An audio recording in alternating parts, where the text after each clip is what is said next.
You know, there's something rather curious about the way we approach helping others. People come to me and say, "Alan, isn't it our duty to help everyone who asks for it? Isn't compassion about being available to all suffering?" And I have to laugh, because the question itself reveals a fundamental misunderstanding about the nature of genuine help and the preservation of one's own spiritual vitality. What we're really talking about here is discernment, not callousness. The ability to distinguish between those who genuinely seek growth and those who seek to feed off your energy like parasites. Because you see, there are certain types of individuals who have made an art form out of appearing helpless, out of creating crises, out of drawing good-hearted people into their orbit only to drain them completely. And here's what most people don't understand. Helping these individuals doesn't actually help them. It enables their dysfunction. It perpetuates their patterns. It's like trying to fill a bucket that has no bottom. Let me put it to you this way. Compassion without wisdom is just foolishness wearing a spiritual mask. True compassion sometimes means saying no. It means recognizing when your help will be wasted, when your energy will be consumed, when your presence will be exploited. The Buddha himself didn't try to teach everyone. He recognized that some people simply weren't ready, and that attempting to force awakening upon them would benefit no one. Now, here's where it gets interesting. We've been conditioned by our culture to believe that the spiritual person is always available, always giving, always sacrificing themselves for others. But this is a recipe for what we might call spiritual bankruptcy. You cannot pour from an empty cup, as they say. More importantly, you cannot truly help anyone if you've allowed yourself to be depleted by those who have no intention of helping themselves. The whole business of toxic relationships operates on a very simple principle: energy transfer. Some people have learned, whether consciously or unconsciously, to survive by extracting energy from others rather than generating it themselves. They're like psychic vampires, though that sounds rather dramatic.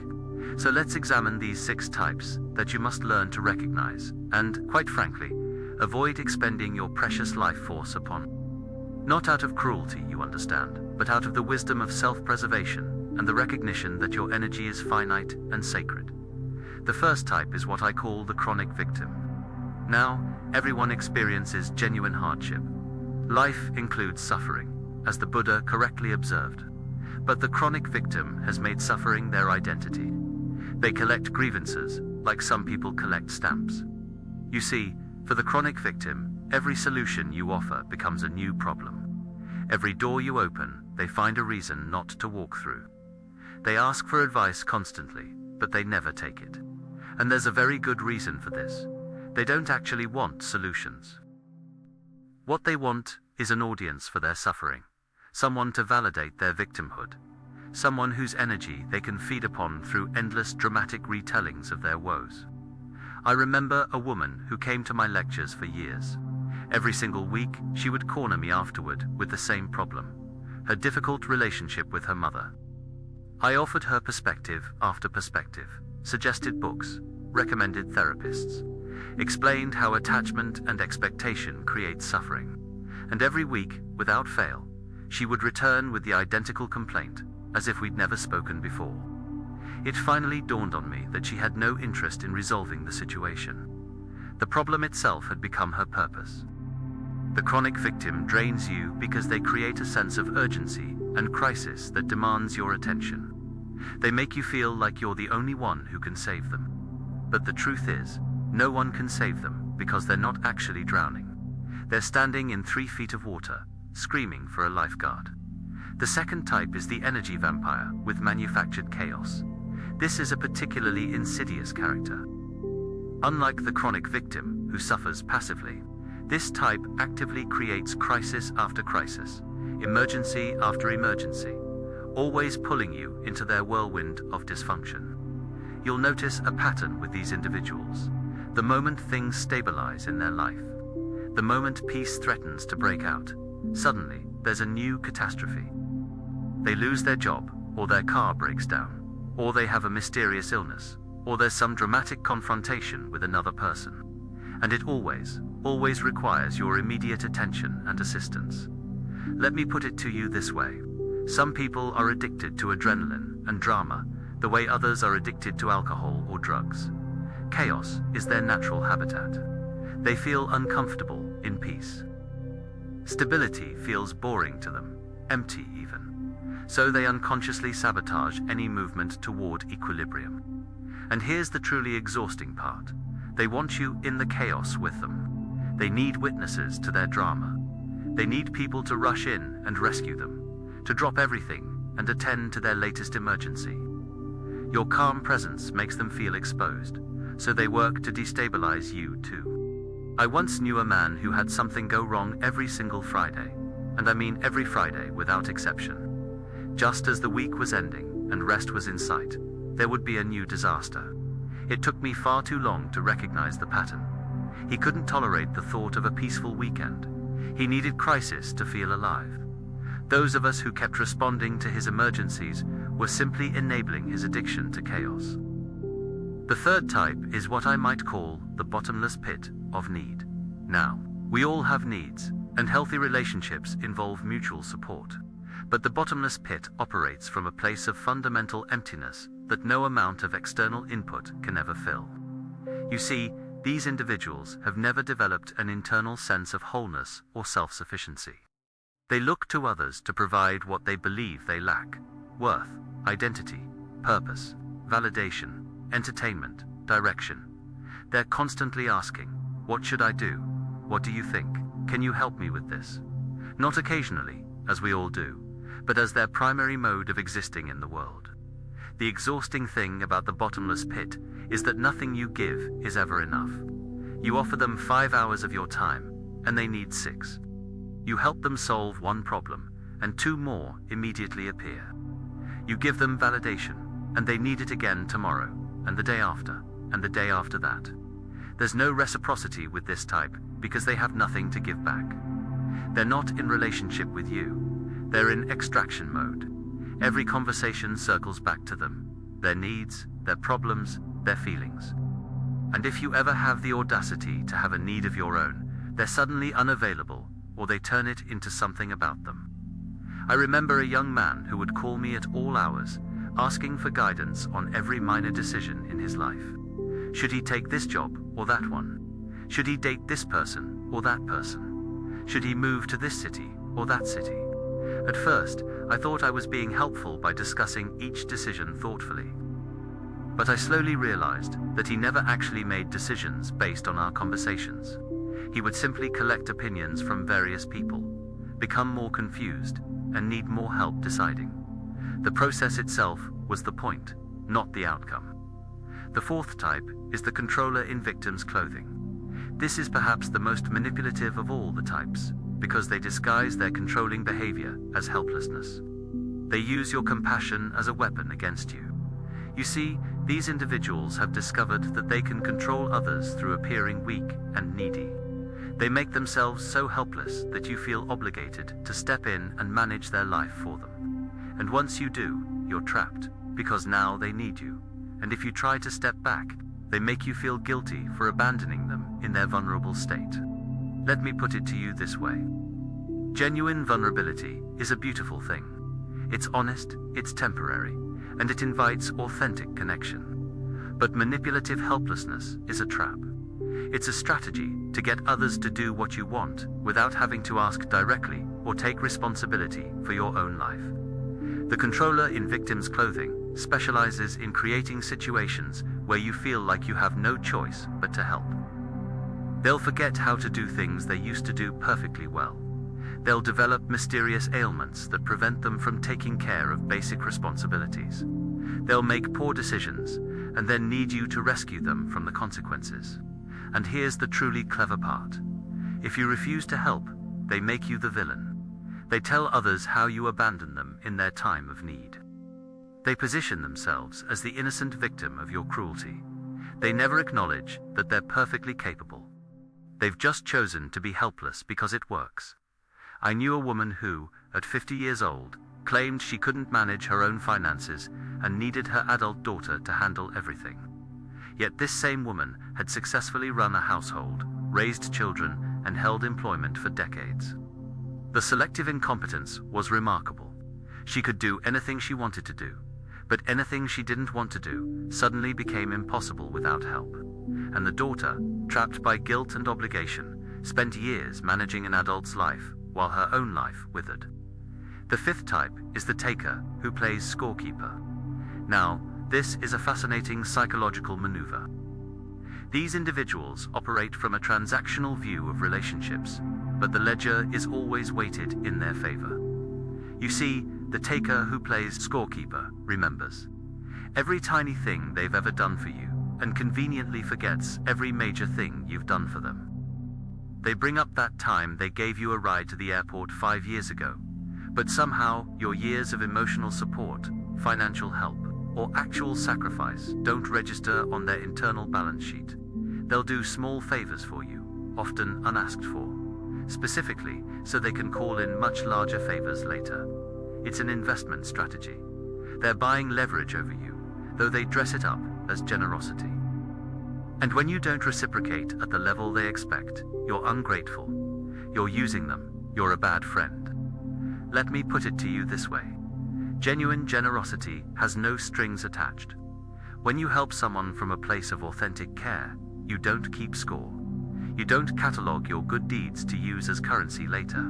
But the taker who plays scorekeeper is always counting, always calculating, always ensuring that they come out ahead. The truly exhausting thing about this type is that you can never give enough to balance their internal ledger, because the scale is rigged. They overvalue what they give and undervalue what they receive.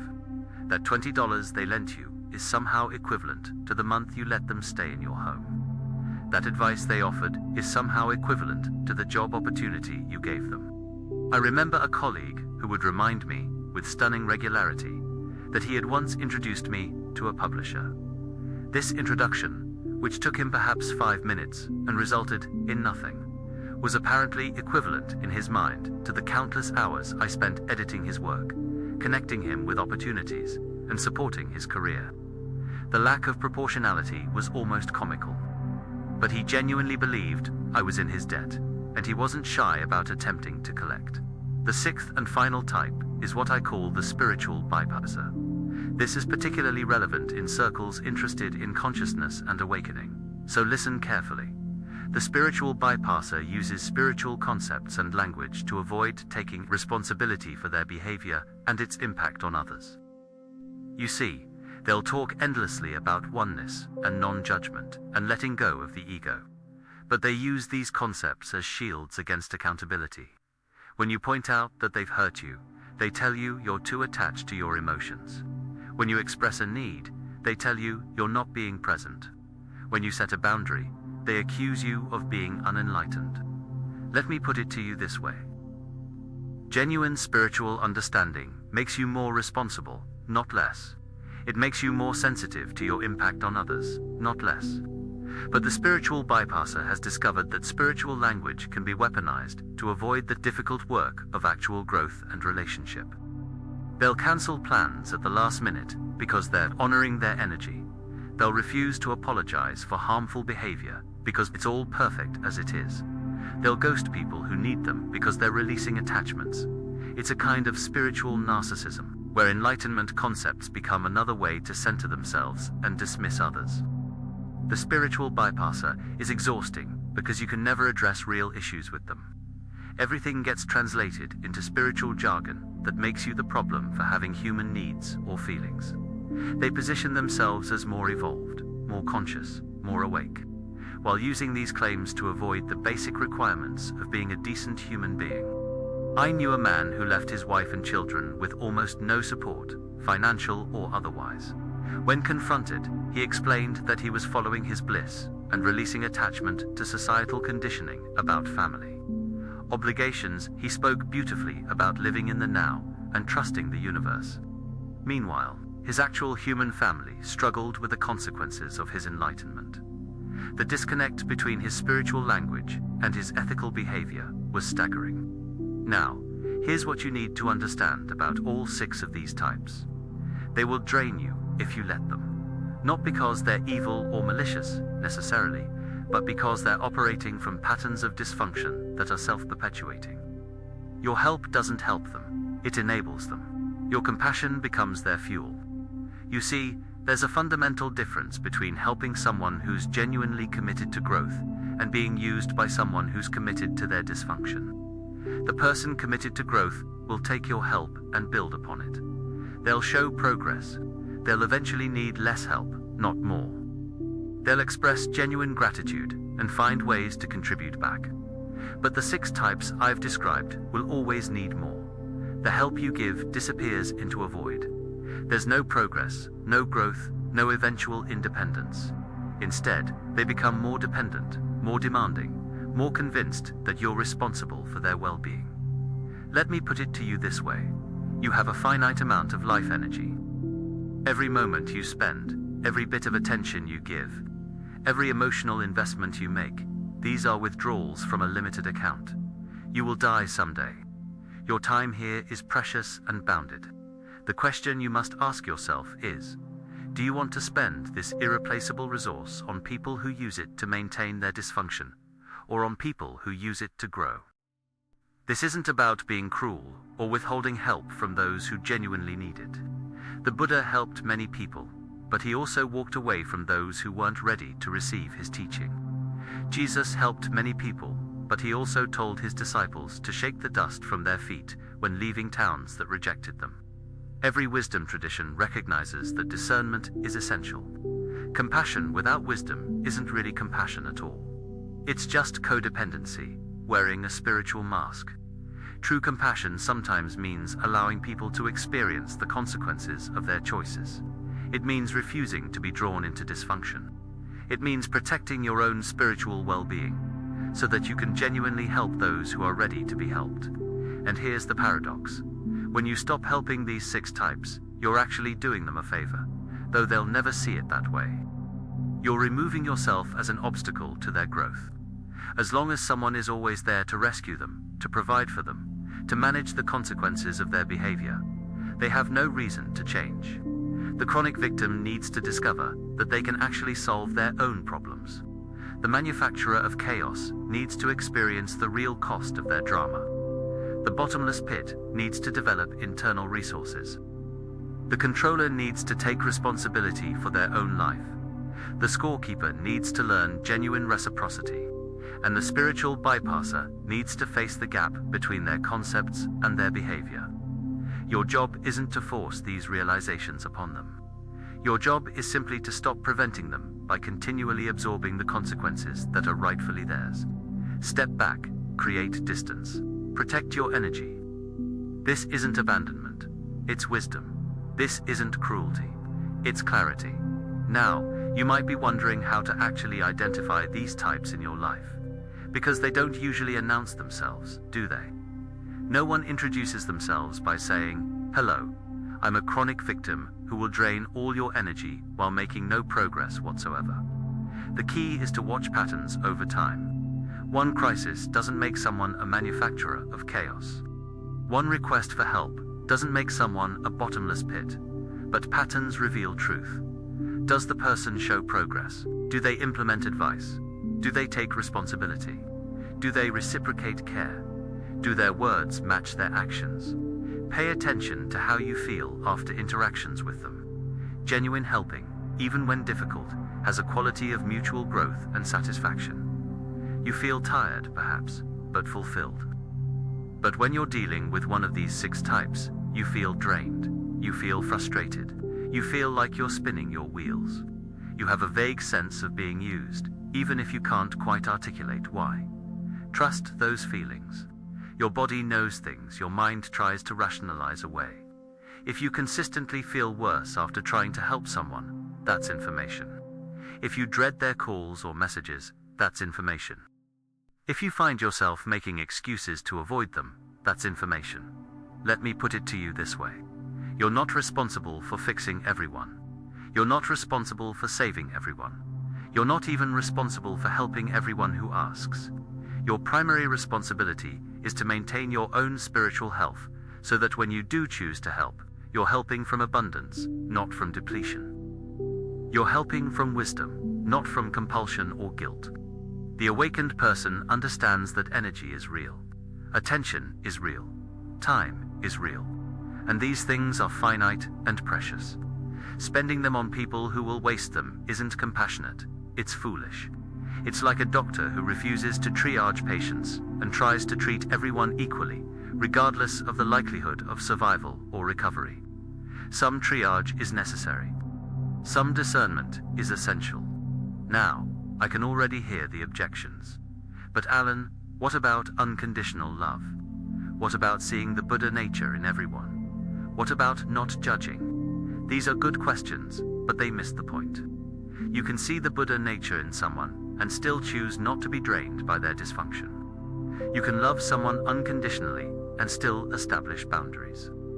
Unconditional love doesn't mean unconditional availability. It doesn't mean unconditional tolerance of harmful behavior. It doesn't mean sacrificing yourself on the altar of someone else's refusal to grow. True love sometimes means stepping back and allowing natural consequences to unfold. The spiritual path isn't about martyring yourself for people who aren't ready to change. It's about waking up to reality, and part of that reality is that your time and energy are limited, and spending them wisely is not selfish, it's necessary. You can't light someone else's candle if your own flame has been extinguished. And here's what's truly liberating about recognizing these 6 types and choosing not to engage. You free up enormous amounts of energy. Energy that was being drained away into dysfunction can now flow toward actual growth, genuine relationships, creative work, spiritual practice. You'll be amazed at how much lighter you feel when you're no longer carrying people who refuse to walk on their own. The people in your life who are genuinely committed to growth, those are the ones worthy of your time and energy. They'll show you through their actions. They'll implement what they learn. They'll show appreciation. They'll find ways to give back. They'll eventually graduate from needing your help to being able to help others. That's the natural progression of healthy development. But the 6 types I've described don't progress. They circle, they repeat. They remain in the same patterns year after year, relationship after relationship, crisis after crisis. And if you let them, they'll pull you into that cycle too. Your growth will stagnate. Your energy will deplete. Your spiritual development will be sacrificed to their spiritual stagnation. So let me be clear about this. Walking away from these types, setting boundaries with them, refusing to be drawn into their dysfunction. This isn't a failure of compassion. It's an expression of wisdom. It's an acknowledgement that you're not omnipotent, that you can't save everyone, and that trying to do so will only result in you going down with them. The Buddha talked about right action. Right action includes knowing when not to act. It includes recognizing when your involvement will cause more harm than good, when it will enable rather than help, when it will drain rather than nourish. This isn't cruelty. This is clarity. You see, there's a kind of arrogance in believing that you must help everyone who asks. It assumes that you know what's best, that your intervention is necessary, that without you, they're doomed. But sometimes the most helpful thing you can do is nothing. Sometimes people need to hit bottom. Sometimes they need to face the full consequences of their patterns. Sometimes they need to discover their own strength by being forced to use it. And you're not qualified to make that journey for them. You're not qualified to rescue them from the lessons they need to learn. Your job is to work on your own awakening, to maintain your own spiritual health, to help those who are genuinely ready to be helped, and to have the wisdom to distinguish between these categories. Let me put it to you this way. The universe is intelligent. Life is intelligent. There's a natural unfolding to things. When you constantly interfere with someone's natural consequences, you're interrupting that intelligence. You're preventing the lessons that their soul, if you will, has arranged for them to learn. You're getting in the way of their evolution. Your ego wants to be needed. It wants to be the savior. It wants to be important to people. And the 6 types I've described are experts at feeding that ego need. They make you feel special, needed, important. You're the only one who understands me. You're the only one who can help me. What would I do without you? But this is a trap. Real spiritual work involves seeing through this game. It involves recognizing when you're being manipulated through your own ego needs. It involves having the humility to admit that you're not anyone's savior, and the wisdom to step back and let life teach the lessons you cannot. The 6 types will resist your boundaries. They'll make you feel guilty. They'll accuse you of abandoning them. They'll tell others how heartless you are. They'll try every manipulation in their arsenal to draw you back in. And this is precisely how you know you're doing the right thing. Because if they were genuinely interested in growth, they would respect your limits. They would appreciate what you had given and understand when you needed to step back. But that's not what happens with these types. Instead, they escalate. They increase the drama. They create new crises, because they're not actually asking for help. They're demanding you participate in their dysfunction. Stand firm. Maintain your boundaries. Protect your energy.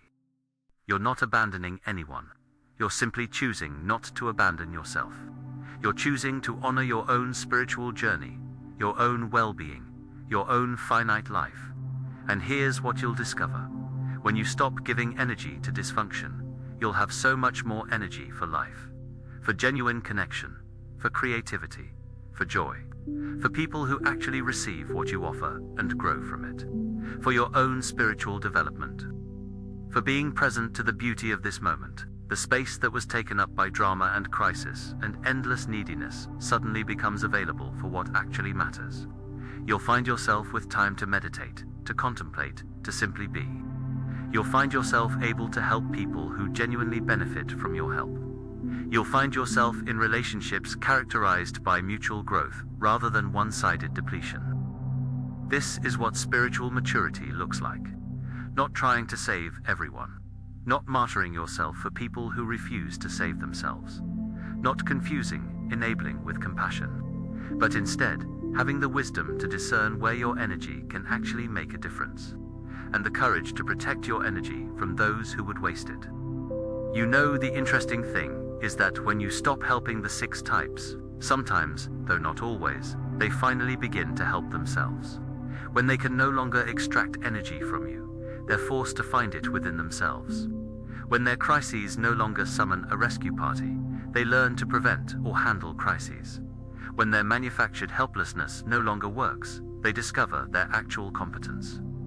But whether they change or not isn't your concern. You're not responsible for their evolution. You're responsible for your own. And part of your evolution is learning to value yourself enough to not throw your precious life energy into voids that can never be filled. The Buddha said that you could search the entire universe and not find a single being more deserving of your love and compassion than yourself. This isn't selfishness. This is foundation. You cannot give what you don't have. You cannot share peace if you have no peace. You cannot help others awaken if you're asleep yourself. So recognize these 6 types. Learn their patterns. See them clearly. And then, with compassion for them and wisdom for yourself, create distance. Not with anger or judgment, but with simple clarity. These are not your people. This is not your work. Your energy is needed elsewhere.